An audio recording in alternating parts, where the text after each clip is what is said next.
Hello everyone, कैसे हैं आप सब लोग। आई होप सब लोग अच्छे ही होंगे।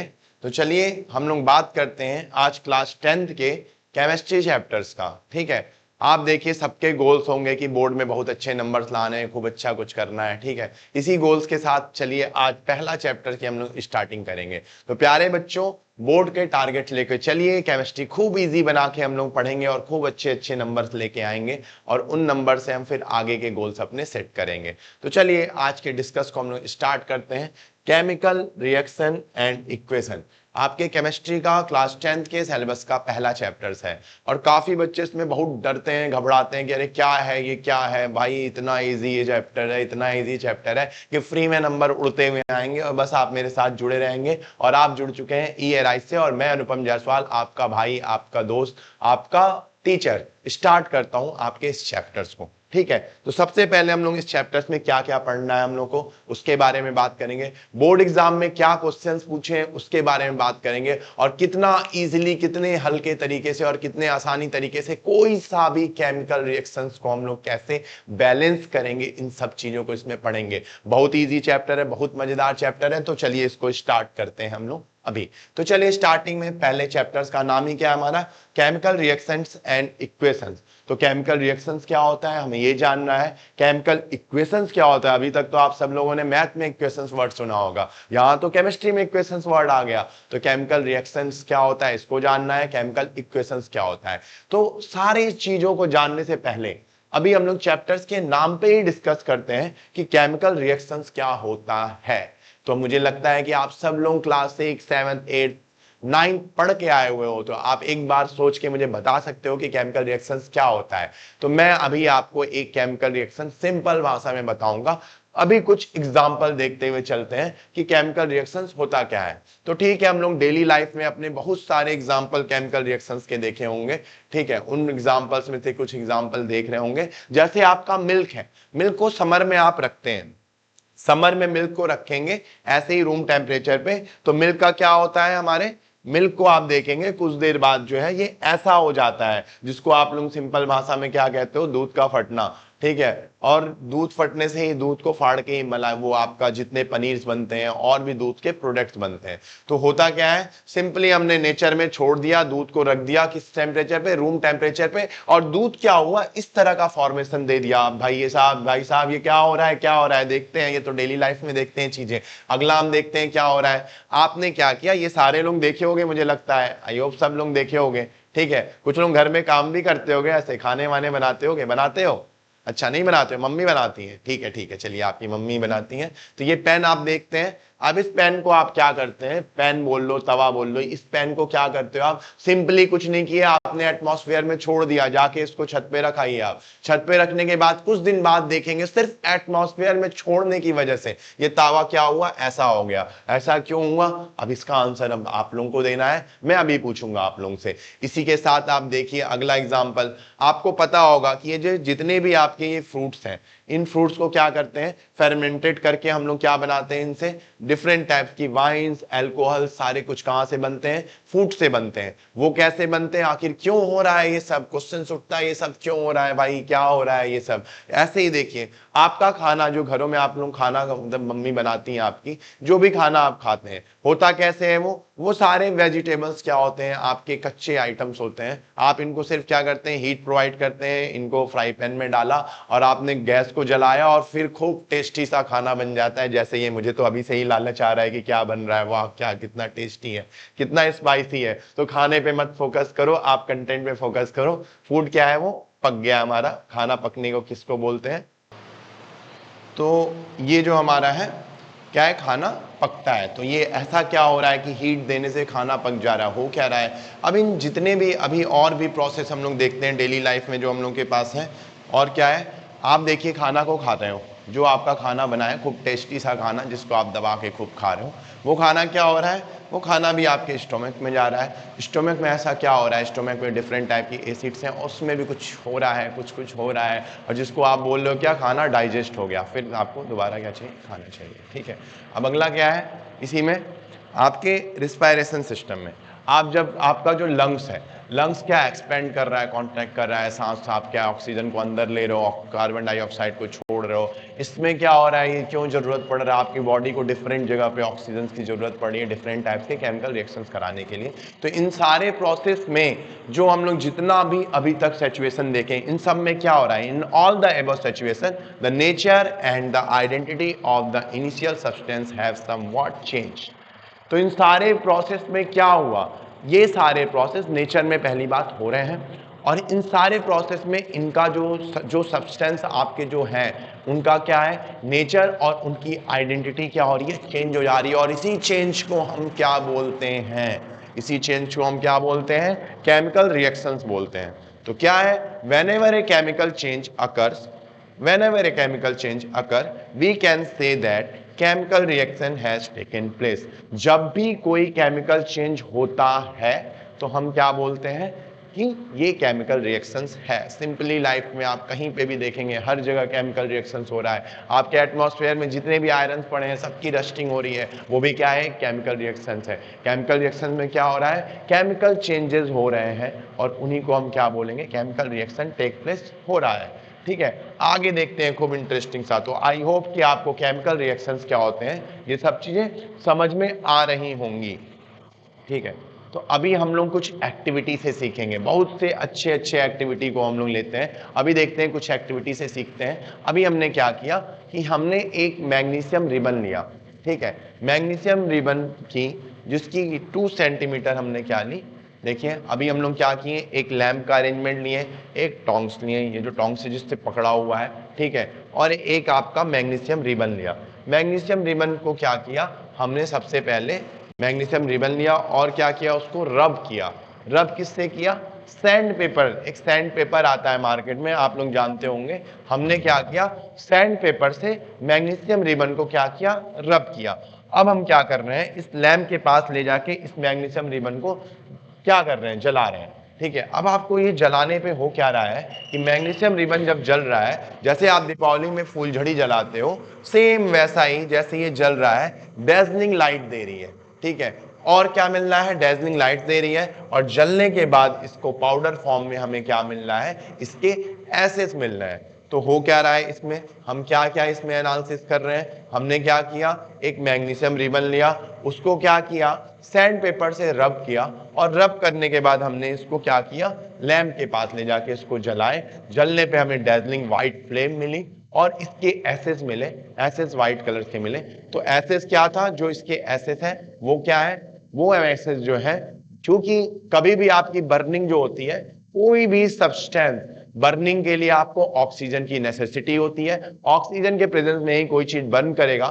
चूंकि मैग्नीशियम ऑक्सीजन के प्रेजेंस में बर्न कर रहा है, तो क्या बना इससे, जो राख हमारा बचा, जो एसिड बचे, वो राख क्या थे, मैग्नीशियम ऑक्साइड। तो हम इस एक्सपेरिमेंट में, इस एक्टिविटी में हमने क्या पाया कि जो पाउडर है वो क्या है, magnesium oxide. It is form due to reaction between magnesium and oxygen. ये पाउडर मैग्नीशियम ऑक्साइड कैसे बना, क्योंकि ये आपका मैग्नीशियम जो है वो ऑक्सीजन के प्रेजेंस में बर्न किया। बर्न करने में क्या हुआ, इन दोनों का रिएक्शन हुआ, और मैग्नीशियम ने ऑक्सीजन से रिएक्शन करके क्या बनाया, हमारा मैग्नीशियम ऑक्साइड। ठीक है, तो ये हमारे पहले एक्टिविटी से हमने देखा। चलिए हम और दूसरे अच्छे एक्टिविटी लेते हैं। अभी क्या है, एक टेस्ट ट्यूब लिया हमने, टेस्ट ट्यूब में हमने क्या लिया, लेड नाइट्रेट का सॉल्यूशन लिया, और क्या लिया, एक बीकर लिया। बीकर में पहले से हमारा पोटेशियम आयोडाइड है। ठीक है, अब क्या हो रहा है आपका, टेस्ट ट्यूब में हमने क्या लिया था, लेड नाइट्रेट सॉल्यूशन, और बीकर में हमारे क्या है, पोटेशियम आयोडाइड। पोटेशियम आयोडाइड का हमने कुछ ड्रॉप क्या किया, आपके लेड नाइट्रेट सॉल्यूशन में डाला। ठीक है, आप देख रहे होंगे कि कैसे डाल रहा हूं। जैसे मैंने डाला, इसमें क्या हुआ, येलो कलर का प्रेसिपिटेट फॉर्मेशन हुआ।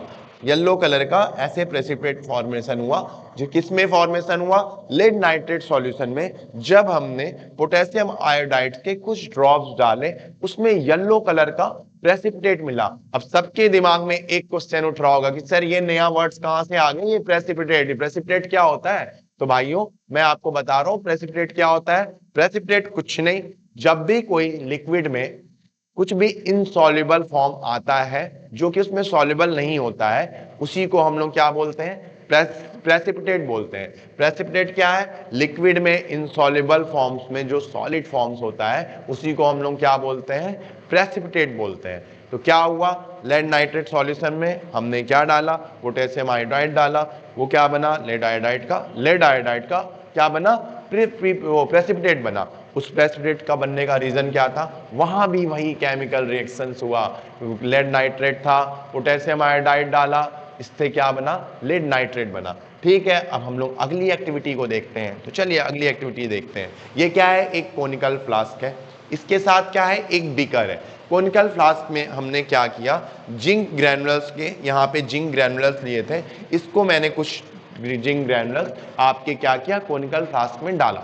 अब हम क्या कर रहे हैं कि कोनिकल फ्लास्क में diluted H2SO4, diluted H2SO4, concentrated नहीं, डाइल्यूटेड में जिसमें कुछ अमाउंट H2SO4 है, कुछ अमाउंट उसमें वाटर या कुछ और चीजें मिलाई गई हैं। तो एक्चुअली जनरली हम लोग डाइल्यूट करने के लिए वाटर ही मिलाते हैं। ठीक है, तो ये डाइल्यूटेड H2SO4 है। इसमें क्या किया हमने? आपके जिंक ग्रैनुलर्स के ऊपर डाइल्यूटेड H2SO4 का सॉल्यूशन डाला कुछ। ठीक है, तो जैसे सॉल्यूशन डाला तो जिंक ग्रैनुलर जो है इसने अपने रिएक्शन करना स्टार्ट कर दिया, और रिएक्शन करने से यहाँ पे क्या हुआ? यहाँ पे एक कॉर्क लगा के हमने एक ग्लास ट्यूब डाला। चूंकि इसमें क्या है, जैसे हम ये डालें इसमें हीट लिबरेटेड हुआ, मतलब हीट निकला, और ये आप देख रहे होंगे थोड़ा थोड़ा इसमें गैसेस फॉर्म हो रहे हैं। क्योंकि अगर ये पूरा खुला होता तो ये गैसेस बाहर निकल जाता सारा। थोड़े थोड़े गैसेस फॉर्म हुए, और ये गैसेस, इसके जो ग्लास ट्यूब है इसका मुंह बहुत पतला है, यहां से निकलना स्टार्ट हुआ। और वो गैसेस कौन सी गैसेस थी? H2 गैसेस थी। ठीक है, अब इसमें क्या हुआ? जिंक ग्रैनुलर्स को हमने डाइल्यूटेड H2SO4 डाला, जैसे ही डाला उसमें से खूब सारे हीट निकलना स्टार्ट हुए, इसका टेम्परेचर बढ़ गया। ठीक है, और टेम्परेचर बढ़ा तो ये जैसे आप देख रहे हैं इसमें से क्या हुआ? H2 गैस का फॉर्मेशन हुआ। तो ये डिफरेंट टाइप्स की हमने 3 एक्टिविटी देखी। तो कंक्लूजन इस वाले एक्सपेरिमेंट में क्या हुआ? Formation of bubbles, evolution of gas आए। दूसरा क्या हुआ? Heat is given out, change of temperature, heat इसमें क्या हुआ? हीट बढ़ गया, और टेम्परेचर का क्या हुआ? चेंज हुआ। तो ये चीजें हम लोग देखे। और क्या चेंज हुआ? Change of state, zinc granular धीरे धीरे इसमें घुलना स्टार्ट हुआ, और इसके स्टेट का क्या हुआ? चेंज हो गया। तो चेंज ऑफ स्टेट। तो अभी तक हम लोग जितना कुछ पढ़े उसमें हमारा क्या कंक्लूजन निकला? कि जितने भी चीज हम लोग पढ़े इसमें अभी तक, उसमें हमारा कंक्लूजन क्या निकला? कि बस एक कंक्लूजन निकला कि जब भी केमिकल रिएक्शन टेक प्लेस करता है तो इनमें से कोई भी चीज उसमें चेंज हो सकती है, या सारी चीजें भी चेंज आ सकती है। तो अब क्या क्या चेंज हो सकता है? आप लोग सोच के जल्दी से एकदम फटाफट मुझे बताओ कि जब भी कहीं केमिकल रिएक्शंस होता है तो उसके बीच में क्या क्या चेंजेस आ सकती है। तो from the above 3 activities we can say that any of the following observations help us to determine whether a chemical reaction has taken place। ठीक है, केमिकल रिएक्शन हो रहा है ये चीज बता रहा है हमें, और जब भी केमिकल रिएक्शंस हो रहा है तो कुछ कुछ चीजें चेंज होती हैं। और वो चीजें चेंज क्या होती हैं? उसके स्टेट में चेंज हो सकता है, उसके कलर में चेंज हो सकता है, उसमें से कुछ गैसेस निकल सकती हैं। और ये आप अपने डेली लाइफ में ऐसे डिफरेंट टाइप्स के एग्जांपल देखते हैं। ये सारे एग्जांपल को हम लोग एक एक करके डिस्कस किए। और प्यारे बच्चों, ऐसे बहुत से क्वेश्चन बोर्ड एग्जाम में सिर्फ एक्टिविटी और एक्सपेरिमेंट्स के पूछते हैं, जिनको आपको सिंपल लॉजिक देते हुए सीधे लिख के आ जाना है, और बोर्ड में ऐसे फ्री में नंबर पाने हैं। ठीक है, तो हम अपने बोर्ड में टॉपर्स बैच बनाएंगे और हम सब 95+ लेके आएंगे। इसी के साथ आप देखिए इस टॉपिक्स में जब भी कोई केमिकल रिएक्शंस होता है तो उसके स्टेट में चेंज हो सकता है, उसके कलर में चेंजिंग आ सकती है, उसमें कुछ गैसेस फॉर्मेशन हो सकता है, उसका टेम्परेचर चेंज हो सकता है, और उसमें क्या है? प्रेसिपिटेट बन सकता है। इन सारे 5 चीजों के एग्जाम्पल अभी हम लोग डिस्कस करते चले हैं। तो चलिए आगे देखते हैं इस टॉपिक्स में कि chemical reactions and equations. Chemical reactions तो आप समझ चुके हैं, केमिकल इक्वेशंस क्या होते हैं। तो अब हम लोग उसका ग्राउंड देखते हैं कि इक्वेशंस क्या होते हैं। आई होप आपको ये लेक्चर सारे कुछ समझ में आए होंगे। हमारे हर लेक्चर के साथ आपको एक डीपीपी मिलेगी, इसी में आपके अटैच होगा। इस लेक्चर के साथ आप उस डीपीपी को लीजिए, डाउनलोड कीजिए और उसके क्वेश्चन बनाइए। और उस डीपीपी से कोई भी डाउट्स हो, उस क्वेश्चन में, उस डीपीपी से कोई भी प्रॉब्लम्स हो, कोई भी डाउट्स हो, हमारा व्हाट्सएप लिंक उस पर दे रखा है। आप किसी भी टाइम पे उस पर व्हाट्सएप लिंक पे क्लिक करके हमसे डाउट्स पूछेंगे। सेम डे में आपको डाउट्स फैकल्टी के द्वारा बताया जाएगा। तो चलिए हम आगे इस चैप्टर्स में देखते हैं कि क्या है केमिकल रिएक्शन एंड इक्वेशंस। तो अभी हम देख रहे हैं, आप सब लोगों को क्लास बहुत छोटे से आप लोग पढ़ते चल लो कि कितने टाइप के स्टेट्स होते हैं। क्लास 6 से हम लोग पढ़ते आ रहे हैं। बेसिकली 3 टाइप के स्टेट्स मुझे लगता है कि सभी लोग जानते हैं। 3 तरह के स्टेट्स होते हैं, सॉलिड, लिक्विड एंड गैस। कुछ लोग अपने भैया की किताब में पढ़े होंगे क्लास 11th में कि भैया सर तो यहाँ तो आप 3 बता रहे हैं, वहां तो 5 होते हैं। तो सर 5 तो होते हैं, लेकिन वो भी सॉलिड या गैसेस का ही एक फॉर्म है, उसको आप अभी नहीं पढ़ेंगे। 2 और फॉर्म होते हैं, बोस-आइंस्टाइन एंड प्लाज्मा। उसको हम लोग क्लास 11 जैसे आप पास करोगे ना टॉप करके 99% लेके आओगे आप और टॉप करके क्लास 11 में जाओगे, उसमें हम उस बारे में डिस्कस करेंगे। ठीक है, तो अभी ये सारे मैं आपको एक रिवीजन करा देता हूं। आपको ये सारे कुछ पता होंगे, लेकिन एक रिवीजन कराते हैं। सब्लिमेशन क्या होता है, डिपोजिशंस क्या होते हैं, कंडेंसेशन क्या होते हैं, इवेपोरेशन क्या होते हैं, मेल्टिंग पॉइंट्स क्या होता है और फ्रीजिंग पॉइंट क्या होता है। तो ये आप लोग एक साइकिल देख रहे होंगे। ठीक है, इस साइकिल में क्या है, सॉलिड से कोई चीज अगर डायरेक्ट गैसेस में बदल रही है, जनरली होता क्या है, हम लोग क्या देखते हैं कि लिक्विड सॉलिड से चीजें होती हैं पहले लिक्विड, लिक्विड से चीजें बदलती हैं गैस में। लेकिन अगर कोई चीज सॉलिड से डायरेक्टली गैसेस में बदलता है तो उसको हम लोग क्या बोलते हैं, उस प्रोसेस को सब्लिमेशन। ऐसे ही रिवर्स ऑफ सब्लिमेशन को क्या बोलते हैं, डिपोजिशन। इसका मतलब क्या आप समझे कि अगर कोई चीज गैसेस से डायरेक्ट सॉलिड में बदल रही है तो उसको हम लोग क्या बोलेंगे, डिपोजिशन। सेम ऐसे ही आप देख रहे होंगे कि अगर कोई चीज गैसेस है उसको हम लोग कूल डाउन कर रहे हैं और वो बदल रही है आपके लिक्विड्स में, तो इसको हम बोलते हैं कंडेंसेशन। और ऐसे ही आपका अगर लिक्विड से कोई चीज गैस में जा रही है उसको क्या बोलते हैं बच्चों, इवेपरेशन। तो आप सब लोग जानते ही हैं ये सारा चीज, मैं तो बस आपको रिकॉल कर रहा हूं, ये सारी चीजें तो आपको पहले से पता होंगी। तो ऐसे ही कोई चीज सॉलिड से अगर कोई चीज लिक्विड में जाती है डायरेक्टली, इसको क्या बोलते हैं, मेल्टिंग। और लिक्विड से कोई चीज सॉलिड में जाती है तो उसको हम क्या बोलते हैं, फ्रीजिंग। तो ये सारे टर्म्स से हमको लगता है, मुझे लगता है कि आप सब लोग अवेयर होंगे और आप सब लोगों को आता है। आप बहुत अच्छे बच्चे हो, आप बहुत अच्छा कर रहे हो और मुझे लगता है आप सब लोगों को आता है। तो अब हम लोग आगे चलते हैं देखने कि इसमें क्या हो रहा है। ये सारा चीज हम लोग पढ़ रहे हैं चेंज ऑफ स्टेट में। मैंने आपको बताया था कि किसी भी केमिकल रिएक्शन में क्या क्या चीजें हो सकती हैं, उनके स्टेट में चेंज हो सकता है, उनके कलर में चेंज हो सकता है। तो अभी आप ये लोग देख रहे होंगे, तो अब आप ये भी पूछ सकते हैं सर गिरगिटान, मैंने एक वर्ड सुना है गिरगिट, गिरगिट का भी तो कलर बदलता है, तो क्या वो कोई केमिकल रिएक्शंस करते हैं? तो भाई साहब मैं आपके लिए क्वेश्चन छोड़ रहा हूं, मुझे कमेंट्स में बताओ कि गिरगिट क्या है, केमिकल रिएक्शंस करता है जिससे इसका कलर चेंज हो रहा है। ठीक है, तो अभी यहाँ पे एक आपके सामने फ्रूट दिया था, ये फ्रूट और ऐसे डिफरेंट फ्रूट्स नेचर में भी हैं जो शुरुआत में तो किसी और कलर्स के होते हैं, जैसे पकते जाते हैं उनका कलर क्या होता है, चेंज होता है। तो वो पकना क्या है, वो भी एक केमिकल रिएक्शंस है। ठीक है, ऐसे ही आप फैक्ट्रीज में देखते होंगे, फैक्ट्रीज में क्या है, गैसेज निकलते हैं, क्योंकि फैक्ट्री जो है उसमें कोई ना कोई प्रोडक्ट बन रहा होता है। हम कोई रिएक्टेंट लेते हैं और उससे क्या बनता है, कोई प्रोडक्ट बनता है। जब भी कोई चीज रिएक्टेंट से प्रोडक्ट में फॉर्म में जा रही है, सिंपल सा लॉजिक है यार, केमिकल रिएक्शन तो हो ही रहा होगा, और केमिकल रिएक्शन हो रहा है तो क्या होगा, इवोल्यूशन ऑफ गैसेज भी हो रहे हैं। तो ये आप लोग सब फैक्ट्री में देखे हो, मैं तो बस आपको ऐसे ही बता रहा हूँ, ये तो आप सब लोग देखे हुए हो। ऐसे ही चेंज इन टेम्परेचर, आप देखिए आपने ग्लास में खूब गर्मी तो पड़ी रही है, खूब गर्मियां लग रही हैं, तो आप करते ही होंगे, ग्लास में आपने पूरा क्या किया, आइस क्यूब से भर दिया और थोड़ी देर छोड़ा तो क्या हुआ, वो आइस क्यूब क्या हुआ, वाटर बन गया। तो ये भी क्या है, एक टाइप से केमिकल रिएक्शंस है। अब ये आपका क्या है, फॉर्मेशन ऑफ प्रेसिपिटेट। कोई भी केमिकल रिएक्शंस होगा लिक्विड में, जब भी कोई इनसॉल्युबल फॉर्मेशन आएगा सॉलिड्स की, उसको बोलते हैं प्रेसिपिटेट। ये भी क्या है, आपका केमिकल रिएक्शंस को बता रहा है। तो अभी तक हम लोग क्या पढ़े, डिफरेंट टाइप्स की एक्टिविटी देखे हम लोग, जो कि आपको बता रहा है कि केमिकल रिएक्शंस हो रहा है। हमने देखा केमिकल रिएक्शंस क्या होता है। अभी भी मैं एक बार में आपको थोड़ा सा समराइज करते हुए चलता हूं कि केमिकल रिएक्शंस क्या होता है। केमिकल रिएक्शंस सिर्फ है रीअरेंजमेंट ऑफ एटम्स। ठीक है, केमिकल रिएक्शंस को हम ऐसे समझते हैं, केमिकल रिएक्शंस ऐसे हैं कि सुरेश और महज दो दोस्त हैं, दोनों की बहुत अच्छी दोस्ती है, उनके बीच में कोई एक बंदा थर्ड पर्सन आ गया। ठीक है, अब थर्ड पर्सन आया तो आप जान ही रहे थर्ड पर्सन का जेंडर क्या होगा। ठीक है, उसके बारे में ज्यादा बात नहीं करेंगे। ठीक है, सब तो समझ ही गए होगे, आप सब तो समझदार हो ही। तो थर्ड पर्सन आया, सुरेश महज की बहुत तगड़ी दोस्ती थी, दोनों कसमें खाते थे कि ये दोस्ती हम नहीं तोड़ेंगे। ठीक है, लेकिन जब थर्ड पर्सन आया तो सुरेश भी वही डेयरी मिल्क का चॉकलेट लेके गया और बेचारा महज नहीं ले जा पाया।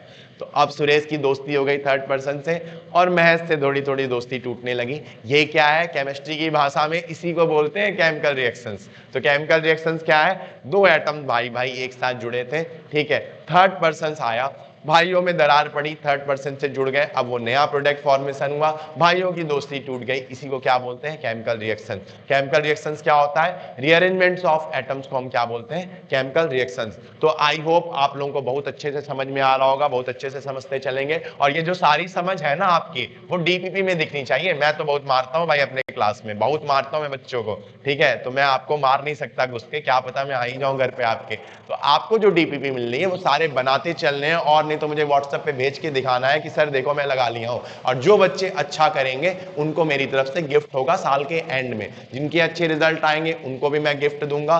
और मैं आपको हर बच्चे को जो भी मुझे व्हाट्सएप पे करके सॉल्यूशन भेजेगा उसको मैं हार्ट बना के दूंगा, गिफ्ट भी दूंगा लास्ट में, ठीक है बच्चों। चलो आगे देखते हैं कि वैलेंसी चार्ट क्या होती है। तो एक टर्म्स होता है वैलेंसी। वैलेंसी का मतलब क्या होता है, चलिए इसको हम देखते हैं। वैलेंसी चार्ट देखने से पहले हम ये समझ लेते हैं वैलेंसी क्या होता है। तो वैलेंसी ऐसे है कि वैलेंसी होती है, जैसे मान लो आपको चाहिए BMW, ठीक है, तो BMW चाहने के लिए आपके पास पैसे होने चाहिए, ठीक है। तो पैसे आपके पास होंगे तो आप, दो बातें हैं, अगर आपके पास BMW 50 लाख की आ रही है और आपके को BMW खरीदने का मन आ गया, मन आया नहीं आया, रात में सपना आया था खरीदो ना खरीदो, लेकिन आपका मन आ गया, अगर आ जाए, ठीक है, तो आपके पास 50 लाख रुपए होंगे तभी तो BMW खरीदोगे। तो वो 50 लाख होगा तो BMW खरीदोगे, 50 लाख नहीं होगा तो बैंक से कर्ज ले सकते हो। तो वो जो आपको बैंक कर्ज देगा वो भी आपके स्टेटस को देख के देगा। तो वो जो बताता है कि आपके पास कैपेसिटी है। ऐसे ही केमिस्ट्री के भाषा में बात करें तो मैं क्या समझाना चाह रहा हूं, वैलेंसी सिर्फ ये शो करता है कि किसी से बॉन्ड बनाएगा कि नहीं बनाएगा। इलेक्ट्रॉन गेन और लूज के अकॉर्डिंग चार्जेस मिलते हैं। जो इलेक्ट्रॉन जो है लूज करेगा उस पर पॉजिटिव चार्जेस आते हैं, और जो गेन करेगा उस पर निगेटिव चार्जेस आते हैं। लेकिन ये बताता क्या है कि कितने लोगों से जुड़ सकता है। अगर किसी की वैलेंसी 1 है तो वो 1 लोगों से जुड़ सकता है, किसी की वैलेंसी 3 है तो 3 लोगों से जुड़ सकता है। और कितने लोगों से जुड़ने की कैपेसिटी क्या है इसकी, उसको बता रहा है वैलेंसी। BMW की खरीदने की कैपेसिटी को बताएगा वैलेंसी, ठीक है। तो आई होप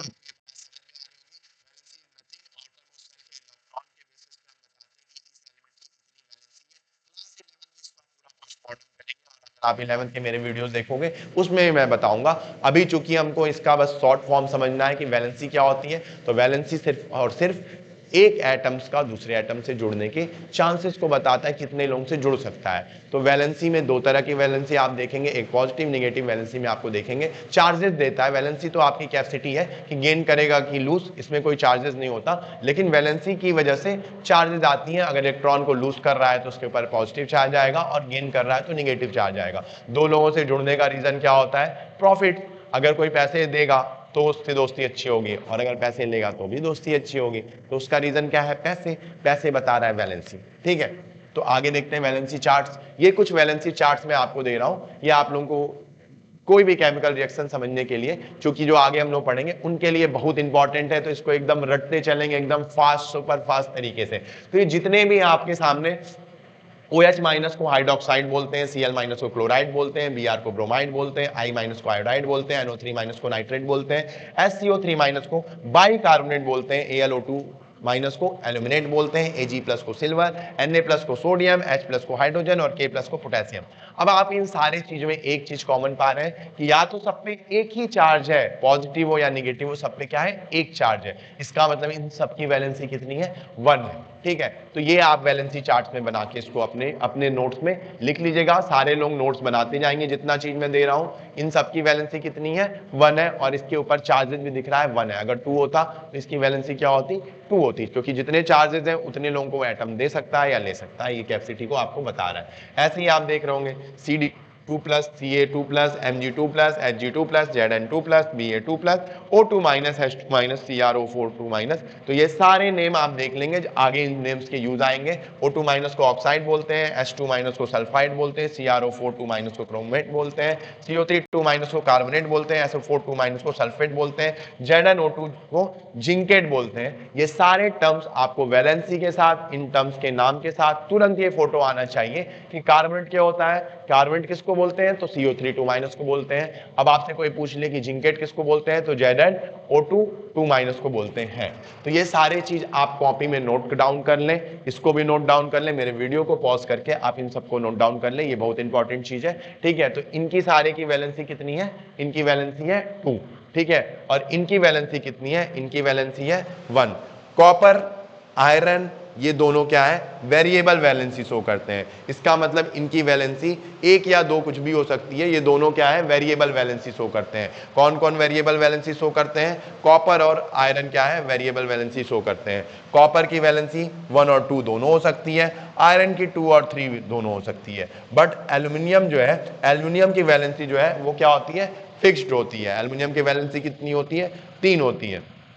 तो ये सारे वैलेंसी चार्ट जो है, इसके साथ साथ ये कुछ इंपॉर्टेंट चीजें हैं, इनको भी हमको क्या करना है, नोट डाउन करना है। और खाली नोट डाउन नहीं करना है, नोट डाउन अपने दिमाग में करना है। तो जब आप इसको लिख रहे होंगे तो इसको याद करते चलेंगे, क्योंकि आपको ये याद रहेगा तो हम बहुत अच्छे से केमिकल इक्वेशंस को बैलेंस कर पाएंगे और केमिकल इक्वेशंस को बहुत अच्छे से हम लोग क्या है, समझ पाएंगे। तो चलिए अब हम अपना स्टार्ट करते हैं और मस्त टॉपिक्स एकदम बहुत अच्छे से, जिस टॉपिक्स के लिए मैं अभी तक वेट कर रहा था, मरा जा रहा था कि कौन से टॉपिक से जल्दी आओ जल्दी आओ, वो टॉपिक्स हमारा आ गया है। अब हम क्या देखते हैं, केमिकल इक्वेशन। तो सब लोग कहेंगे कि सर इक्वेशन, केमिस्ट्री में इक्वेशंस, ये क्या है सर, ये क्या है सर, कुछ नहीं है सर, कुछ भी नहीं है केमिस्ट्री में इक्वेशन। वो मैथ वाले इक्वेशन से मत लेना, मैथ से तो डरते होगे ना, ठीक है, मैथ से तो डर रहे होगे मुझे लग रहा है तुम लोग, तो वो मैथ वाले इक्वेशन मत लेना। केमिकल इक्वेशंस क्या होता है, केमिकल इक्वेशन सिंपल रिप्रेजेंटेशन है किस चीजों का, किसी भी रिएक्शंस को बताने के तरीके हैं केमिकल इक्वेशन।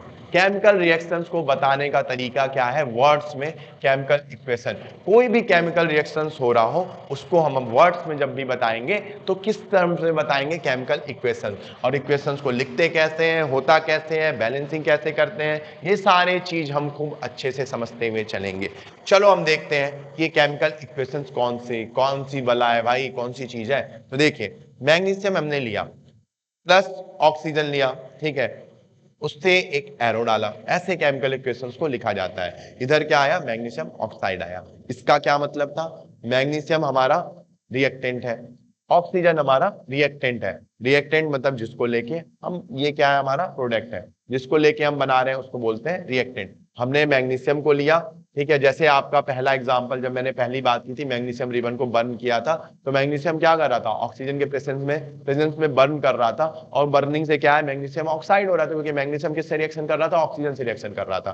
तो इसी तरह जब भी कोई केमिकल इक्वेशन हम लिखते हैं, लेफ्ट साइड की चीजों को हम बोलते हैं रिएक्टेंट और राइट साइड की चीजों को हम बोलते हैं प्रोडक्ट। और रिएक्टेंट से प्रोडक्ट के साइड में हमारे एक एरो होता है, हमेशा रिएक्टेंट से प्रोडक्ट के साइड में एक एरो होता है। लेफ्ट हैंड साइड है रिएक्टेंट, राइट हैंड साइड है आपका प्रोडक्ट। तो ऐसे हम किसी भी केमिकल इक्वेशंस को लिखते हैं। एरो क्या इंडिकेट करता है हमारा, एरो इंडिकेट करता है डायरेक्शन, मतलब रिएक्टेंट से कभी भी कोई केमिकल रिएक्शंस हो रहा होगा तो इनिशियली हमारे पास रिएक्टेंट होगा, और रिएक्टेंट्स क्या है, रिएक्शंस आपस में करेंगे और किधर की तरफ बढ़ेंगे, प्रोडक्ट की तरफ बढ़ेंगे। तो ये जो हमारा एरो है वो क्या शो करता है, एरो सिंपली बस ये शो करता है कि हमने रिएक्टेंट लिया, रिएक्टेंट कुछ रिएक्शंस कर रहे हैं और उसका डायरेक्शन क्या है, प्रोडक्ट की साइड में है, तो प्रोडक्ट बन रहा है। ठीक है, सारे केमिकल रिएक्शंस किस लिए हो रहे हैं, कोई ना कोई प्रोडक्ट बनाने के लिए हो रहे हैं। तो ठीक है, तो ये हम आप समझ गए कि केमिकल इक्वेशंस क्या होता है, एक रिएक्टेंट लेते हैं उससे हमारा प्रोडक्ट बनता है, रिएक्टेंट से प्रोडक्ट की डायरेक्शंस क्या होती है, रिएक्टेंट से प्रोडक्ट की डायरेक्शन को हम रिप्रेजेंट करते हैं किससे, एरो से।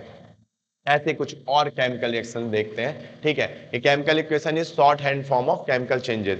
शॉर्ट हैंड, शॉर्ट में अगर हमको केमिकल चेंजेस को समझाना हो तो हमको क्या करना पड़ता है, रिएक्शन लेना पड़ता है। सेम रिएक्शंस को लिखने का क्या तरीका था, अभी हम लिख रहे थे वर्ड्स में, magnesium plus oxygen give magnesium oxide. अब इसी को हम लोग क्या करते हैं, आपके केमिस्ट्री की भाषा में लिखते हैं। मैग्नीशियम का रिप्रेजेंटेशन Mg होता है, ये सारे आप लोग जानते होंगे। मैग्नीशियम एनवायरनमेंट में Mg के फॉर्म में मिलता है, ऑक्सीजन हमेशा O2 के फॉर्म में मिलता है, इसलिए हमने एक मैग्नीशियम लिया और ऑक्सीजन 2 लिया और इससे हमारा क्या बना, मैग्नीशियम ऑक्साइड। हालांकि ये केमिकल इक्वेशन बैलेंस नहीं है, लेकिन यही तो इस चैप्टर में पढ़ना है कि कैसे बैलेंस करेंगे। तो ये केमिकल इक्वेशन बैलेंस नहीं है, लेकिन ये हमारा रिप्रेजेंट कर रहा है कि हमारे केमिकल चेंजेस हो रहे हैं। ठीक है, ऐसे ही कुछ और रिएक्शंस लेते हैं। ठीक है, कुछ और भी रिएक्शंस इसी तरह लेते हैं। सो एबो reaction is example of skeleton. ठीक है, स्केलेटन केमिकल इक्वेशन, ये केमिकल इक्वेशन का पूरा स्केलेटन बता रहा है, जैसे आपका ह्यूमन स्केलेटन है या सिस्टम से हमारा, इसी तरह ये जो भी है केमिकल चेंजेस के लिए जो केमिकल रिएक्शंस हो रहा है उसी का पूरा स्ट्रक्चर बता रहा है ये। तो आई होप ये सारी बातें आपको समझ में आई होगी। कभी भी आप लोगों का डाउट्स मुझसे रहा करें ना, मुझे तुरंत व्हाट्सएप पे लिख के भेज दिया करो, मैं नेक्स्ट वीडियो में उसको डिस्कस करूंगा और आपको सारे कोर्सेज के आपको डीपीपी मिलेंगे, आप सॉल्व करते चलेंगे। तो अब क्या है, अगला टॉपिक हमारा step involve in writing chemical equation. तो केमिकल इक्वेशंस को कैसे लिखते हैं मैंने आपको बताया था, लेफ्ट हैंड साइड में हमेशा क्या होगा रिएक्टेंट, राइट हैंड साइड में होगा प्रोडक्ट, और रिएक्टेंट से प्रोडक्ट के साइड में क्या करेंगे एरो दिखाएंगे। तो पहला रूल क्या है, रिएक्टेंट हमेशा क्या होगा लेफ्ट हैंड साइड, प्रोडक्ट किस साइड में होगा राइट हैंड साइड, ठीक है। दूसरा रूल क्या है हमारा, reactant and product separated by an arrow. Reactant और प्रोडक्ट को हम लोग किस चीज से सेपरेट करते हैं, एरो से, दोनों मिलाते नहीं है, उसको एरो से क्या किए सेपरेट किए।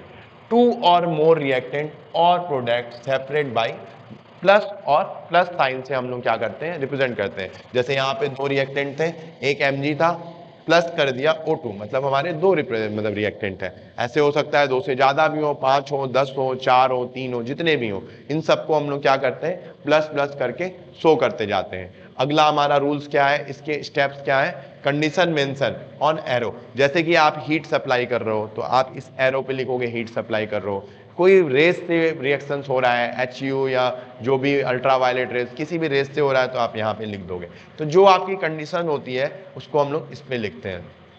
इसके साथ पांचवा नियम हमारा क्या है, फिजिकल स्टेट्स। जब भी हम कोई रिएक्टेंट्स लेते हैं या प्रोडक्ट फॉर्मेशन होता है तो हमेशा क्या होता है उनका फिजिकल स्टेट हमको क्लेरिफाई करनी होती है। तो मैंने यहाँ मैग्नीशियम लिया, उसके बगल में छोटा सा लिख दिया सॉलिड्स, ठीक है। इस S का मतलब क्या है सॉलिड्स, हमारे मैग्नीशियम का फिजिकल स्टेट क्या है सॉलिड, यहाँ पे हमने छोटा सा लिख दिया। इसी तरह हमने ऑक्सीजन लिया, इसके फिजिकल स्टेट को क्या किया नीचे छोटा सा लिख दिया गैस, ये हमारा फिजिकल स्टेट इसका बता रहा है। और ऐसे हम अपने सिंबल्स के नीचे छोटा सा लिख देते हैं जो कि हमारा फिजिकल स्टेट बताता है। ऐसे ही हमारा जो प्रोडक्ट बना वो किस फॉर्म में था, सॉलिड फॉर्म में। आपको ये याद है कि जो मैं मैग्नीशियम रिबन को बर्न किया वो इसका बेस्ट एग्जांपल है, ठीक है। तो वो किस स्टेट में था, सॉलिड फॉर्म में था। तो ऐसे रिएक्शन लिख के हम उसको छोटे से उसमें क्या किए सॉलिड फॉर्म उसका रिप्रेजेंट कर दिए। तो इन 5 नियम से हम लोग, स्टेप से हम लोग कोई भी केमिकल इक्वेशंस को लिखते हैं। पहला क्या है, हमेशा क्या है रिएक्टेंट लेफ्ट हैंड साइड होता है, प्रोडक्ट राइट हैंड साइड होता है। सेकेंड स्टेप्स क्या है कि इन दोनों को सेपरेट करते हैं एरो से।